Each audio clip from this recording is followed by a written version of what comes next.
నీ ప్రవర్తనను బట్టి, నీ మాట తీరును బట్టి, నీ ఆలోచనను బట్టి, నీ క్రియలను బట్టి, నీ ప్రేమను బట్టి, నీ క్షమించే తత్వాన్ని బట్టి క్రీస్తు వారిని ధరించుకున్నట్లయితే క్రీస్తు వారి లక్షణాలు విశ్వాసిలో కనపడుతున్నప్పుడు, విశ్వాసి అయిన భర్తలో, విశ్వాసి అయిన భార్యలో కనపడుతున్నప్పుడు, అవిశ్వాసి అయిన భార్య లేకపోతే అవిశ్వాసి అయిన భర్త విశ్వాసంలోకి వచ్చే అవకాశం ఉంది. ఎందుకు?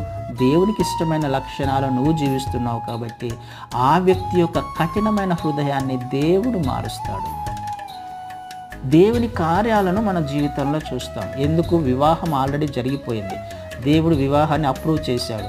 కాబట్టి పిల్లలు అపవిత్రపరచబడకూడదు, ఆశీర్వదించబడకుండా ఉండకూడదు. పిల్లలదే పరలోక రాజ్యము. ప్రతి బిడ్డ కూడా ఆశీర్వదించబడాలి, పరలోక రాజ్య వారసులుగా చేయబడాలి. చిన్నప్పటి నుంచి వాళ్ళు దేవుని తెలుసుకోవాలి, వారికి ఒక ఉన్నతమైన మార్గాన్ని బోధించాలి.